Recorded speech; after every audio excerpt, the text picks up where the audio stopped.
पूर्वी उत्तर प्रदेश के एक बहुत बड़े कद्दावर नेता अपने आप को कहते हैं और वो राष्ट्रीय अध्यक्ष जी के पास जाने आने वाले आदमी हैं।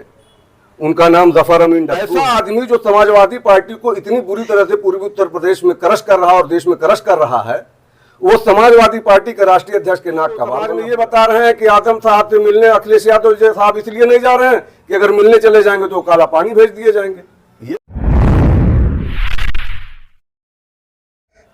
दोस्तों आदाब, मैं हूं इरफान सिद्दीकी और दस्तक टुडे चैनल पर आपका बहुत बहुत स्वागत है। दोस्तों आज हमारे स्टूडियो में गोरखपुर के बहुत ही सीनियर लीडर, समाजवादी पार्टी के लीडर जो कि जिला महासचिव भी रह चुके हैं। और दोस्तों आपको बता दें कि मोहम्मद आसिफ खान किसी नाम के मोहताज नहीं है। ये बहुत ही एक तरह से देखा जाए तो सोशल वर्कर भी हैं, हमेशा गरीबों की मदद करते रहते हैं। आज मेरे साथ मौजूद हैं और कहा यह भी जाता है कि आजम खान जो कि एक समाजवादी पार्टी के कद्दावर नेता हैं, उनके बहुत ही करीब हैं। तो आज हम आसिफ खान साहब से जानेंगे आजम खान साहब को लेकर, क्योंकि आप जान ही रहे हैं कि आजम खान साहब जो इस वक्त गर्दिशों में चल रहे हैं। तो सबसे पहले तो आसिम साहब आपका बहुत बहुत इस्तकबाल करते हैं, स्वागत करते हैं दस्तक टुडे चैनल पर। और जैसा कि देखा जा रहा है कि 2024 का चुनाव बहुत करीब है और इसको लेकर जिस तरह से समाजवादी पार्टी में पहले बिखराव देखा जा रहा था, आज के दौर में देख रहे हैं कि कार्यकर्ताओं में काफ़ी जोश है। लग रहा है ऐसा कि इंडिया गठबंधन जो बना है उसको लेकर कुछ अच्छा हो सकता है। इस पर क्या कहना चाहेंगे आप? पहले आपका बहुत बहुत शुक्रिया कि आपने हमें अपने स्टूडियो में बुलाया। इसमें कोई दो राय नहीं है कि 2024 के लिए समाजवादी पार्टी ने कमर कस लिया है एनडीए को हराने के लिए। समाजवादी पार्टी का एक पीडीए बना हुआ है जिसमें पिछड़ा, दलित और अल्पसंख्यक मुसलमान कहा जा रहा है पार्टी की तरफ से। और यकीनन इंडिया गठबंधन का समाजवादी पार्टी एक अंग है और इंडिया गठबंधन एनडीए को पूरे भारत में हराएगा, ऐसा हम लोगों का सोचना है। लेकिन आसिफ भाई, कैसे इंडिया गठबंधन हराएगा? जहां तक कि देखा जा रहा है कि आज खबरें पूरे माशरे में फैल रही हैं, तो आजम खान को लेकर समाजवादी पार्टी किसी तरह का धरना प्रदर्शन नहीं कर रही है। इस पर क्या कहेंगे आप? ये सवाल आपका बहुत ही उचित है और बहुत ही वाजिब सवाल आपने किया है। समाजवादी पार्टी का जो समर्थन है वो पूरी तरीके से आजम साहब को हासिल है, माननीय अखिलेश यादव साहब का समर्थन हासिल है। लेकिन क्या कहूं, पूर्वी उत्तर प्रदेश के एक बहुत बड़े कद्दावर नेता अपने आप को कहते हैं और वो राष्ट्रीय अध्यक्ष जी के पास जाने आने वाले आदमी हैं। उनका नाम जफर अमीन डक्कू है। उन्होंने भी हाल में ही एक प्रेस कॉन्फ्रेंस एक न्यूज़ चैनल पे बोलते हुए कहा कि समाजवादी पार्टी इसलिए नहीं आजम साहब के लिए मदद कर पा रही है या धरना प्रदर्शन नहीं कर रही है कि पी चिदंबरम साहब जो कांग्रेस के नेता थे, जब उनकी गिरफ्तारी हुई तो गिरफ्तार होने के बाद उनके वकीलों ने कहा कि उनके वकील के पैनल ने कहा कि अगर कांग्रेस पार्टी धरना प्रदर्शन करेगी तो हम इनकी जमानत नहीं करा पाएंगे। अब सवाल ये होता है कि पी चिदंबरम साहब दीवार कूद करके भागे थे, आजम साहब तो दीवार कूद करके भागे नहीं कभी। आजम साहब ने सरेंडर किया और आजम साहब ने पूरे कानून का पालन किया और जैसा कानून ने उनके साथ किया उसका पूरा ऑनर किया।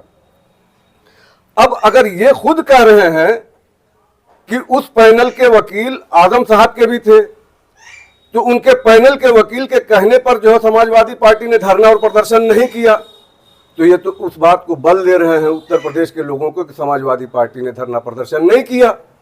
ऐसा आदमी जो समाजवादी पार्टी को इतनी बुरी तरह से पूर्वी उत्तर प्रदेश में क्रश कर रहा और देश में क्रश कर रहा है, वो समाजवादी पार्टी के राष्ट्रीय अध्यक्ष के नाक का बाल बना हुआ है। ऐसे आदमी से सबसे पहले पार्टी को किनारा कसना चाहिए कि वो आदमी ये कहने के लिए आमादा हो गया है कि साहब अगर समाजवादी पार्टी धरना और प्रदर्शन करेगी तो वो आगे कहते हैं जफर अमीन डक्कू साहब कि 2 रुपए की टोपी लगा करके बजरंग दल के लोग कोई वारदात कर देंगे और मुसलमान फंस जाएगा। मतलब सीधे तौर पे आपका कहना यह है कि समाजवादी पार्टी के जो नेता है, बहुत ही कद्दावर नेता है आपके जफर अमीन डक्कू साहब, वो समाजवादी पार्टी का नुकसान कर रहे हैं। वो पूरी तरीके से समाजवादी पार्टी का नुकसान कर रहे हैं। अगर वो समाजवादी पार्टी का नुकसान न करते तो ये कहते हैं कि साहब आजम खां की मदद इसलिए नहीं हो रही है कि वो पंछी से मिलने माननीय अखिलेश यादव साहब गए तो पंछी को हटा दिया गया, सोलंकी साहब से मिलने गए तो सोलंकी साहब को दूर भेज दिया गया, कहीं ऐसा ना हो कि आजम साहब को काला पानी भेज दिया जाए,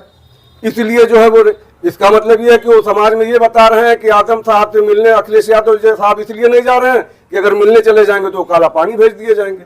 ये कोई बात नहीं हुई, नेतागिरी में ये बात थोड़ी होती है। अभी देवरिया में इतना बड़ा मामला हुआ, धरना प्रदर्शन हुआ, न्याय हासिल हुआ, वो विक्टिम को न्याय हासिल हुआ, उनका मकान नहीं गिरा। अब आप ये कहिए कि साहब हम इस डर से नहीं धरना प्रदर्शन करेंगे कि टोपी लगा करके जो है मुसलमानों का कत्लेआम हो जाएगा। ऐसा तो अन्याय हमको नहीं समझ में आता कि होना चाहिए और इस डर से बैठ जाना चाहिए। ये तो निहायत अहमकाना बात है कि साहब एक चीज आप यहाँ क्लियर कर दिए कि जफर अमीन डक्कू साहब समाजवादी पार्टी के नेता हैं या मुसलमानों के नेता हैं? दरअसल समाजवादी पार्टी के जफर अमीन डक्कू साहब नेता हम कैसे कहें उनको? आप खुद बताइए, समाजवादी पार्टी का वो भला कर रहे हैं? वो कह रहे हैं कि साहब समाजवादी पार्टी आजम साहब के लिए धरना प्रदर्शन इसलिए नहीं कर रही, काला पानी भेज दिए जाएंगे। आजम साहब के लिए धरना प्रदर्शन इसलिए नहीं कर रही है कि वो टोपी लगा करके 2 रुपए की टोपी लगा करके जो मुसलमानों के साथ जो है दुर्व्यवहार हो जाएगा, उनको जेल भेज दिया जाएगा, उनको ये कर दिया जाएगा, उनको वो कर दिया जाएगा। तो इस तरह से तो अगर वो मुसलमानों के नेता हैं तो हमको ये पूछना है उनसे कि मुसलमानों के लिए उन्होंने क्या किया है। वो अपने आप को बता रहे हैं कि समाजवादी पार्टी के फाउंडर मेंबर हैं और उन्होंने बहुत काम किया समाजवादी। तो अगर मुसलमानों के लिए काम किया है, अगर मुसलमानों के लिए बोल रहे हैं तो उनको ये बताना चाहिए कि समाजवादी पार्टी को उन्होंने कितने खत लिखे, राष्ट्रीय अध्यक्ष साहब से कितनी बार मिले, कितनी बार उन्होंने कहा कि साहब जो है वो ऐसे नहीं ऐसे। और ये वही जफर अमीन डक्कू साहब है ना जिन्होंने आजम साहब के खिलाफ प्रेस कॉन्फ्रेंस किया था। ये वही है। और आज कह रहे हैं कि कांग्रेस पार्टी जो है वो जो है नाजायज फायदा उठा रही है, कांग्रेस पार्टी ने फंसा दिया है।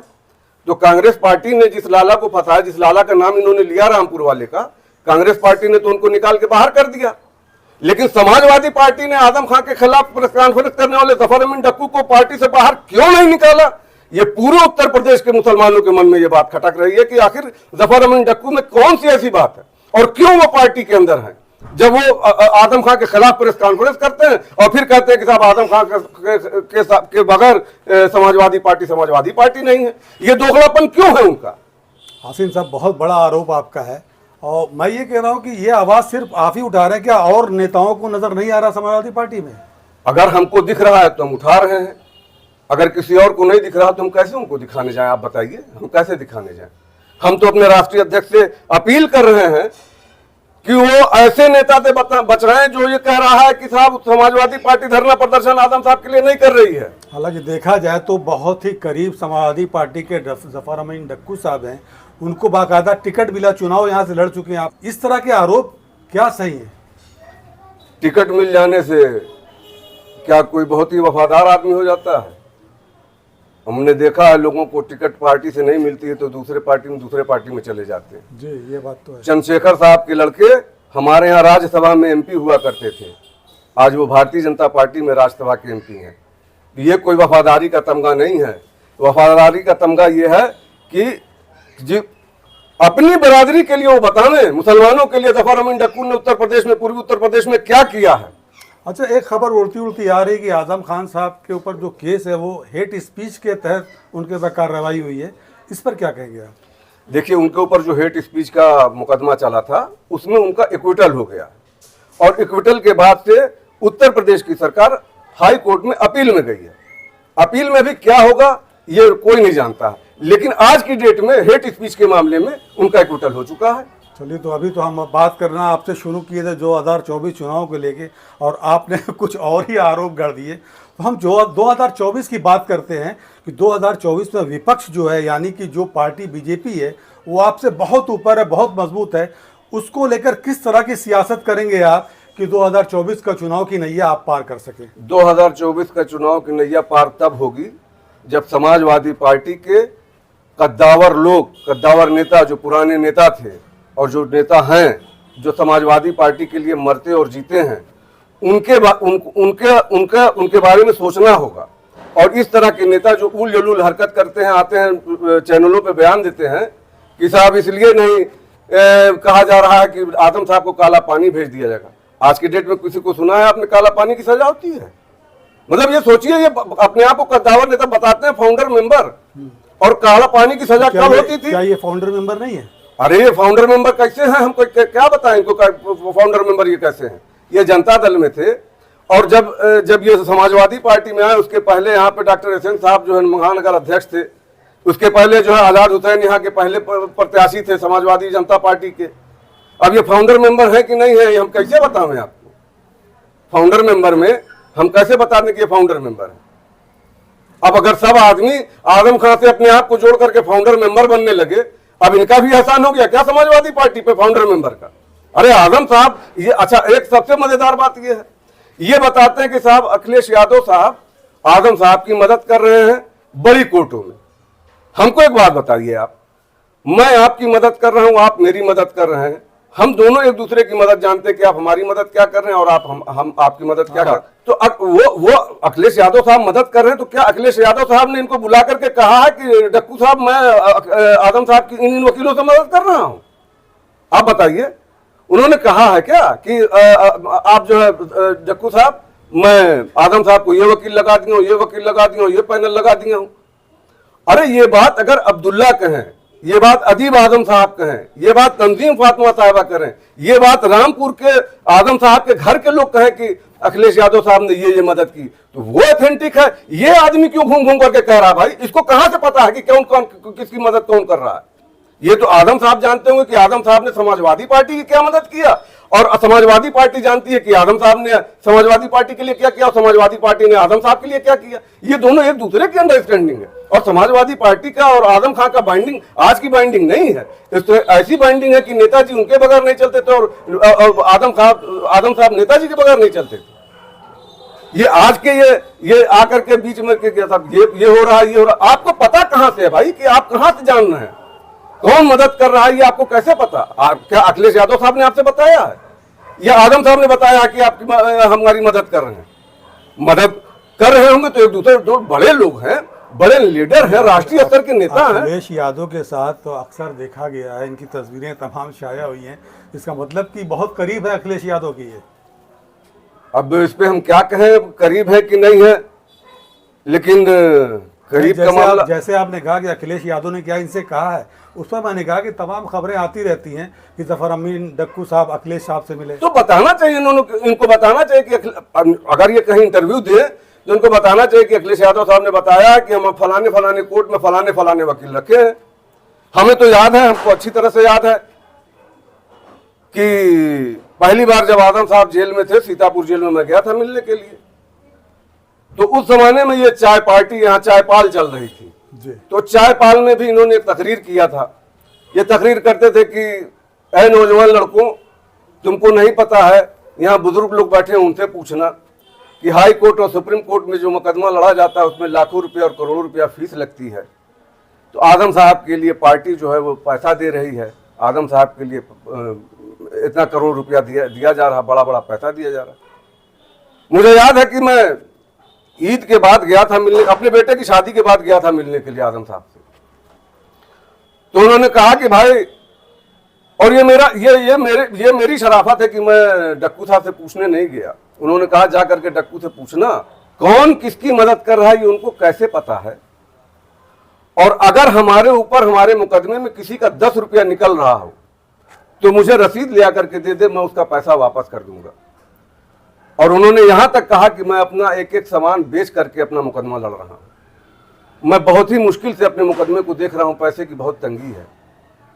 और यह आदमी तकरीर करता था कि करोड़ रुपया पार्टी दे रही है। तो अगर पार्टी दे भी रही है तो क्या जफर अमीन डक्कू को बता करके दे रही है कि करोड़ रुपया दिया था? जफर अमीन डक्कू है क्या चीज? आज की डेट में है क्या? कुछ है? ये है क्या चीज? ये प्रवक्ता हुआ करते थे। अच्छा, तब ये प्रवक्ता भी सुनिए कैसे हैं, अपने वार्ड में सभासद नहीं जिता पाते हैं और क्या जाकर के झूठ बोलते हैं राष्ट्रीय अध्यक्ष जी से कि इनको प्रवक्ता बना दिया जाता है।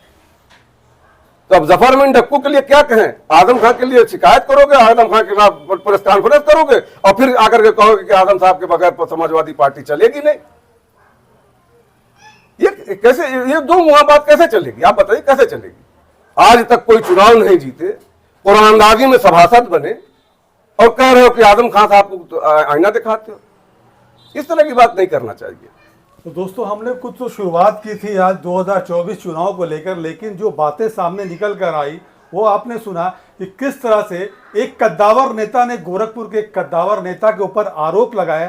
तो दोस्तों, आप ये बताइए कि जो बातें आज हुई है इसको लेकर आपकी क्या राय है, इसको कमेंट बॉक्स में ज़रूर बताइएगा। और दोस्तों, इस वीडियो को लाइक करके शेयर ज़रूर कीजिएगा, चैनल को सब्सक्राइब करके बेल आइकन और ऑल के बटन को क्लिक ज़रूर कीजिएगा। इरफान सिद्दीकी, दस्तक टुडे, गोरखपुर।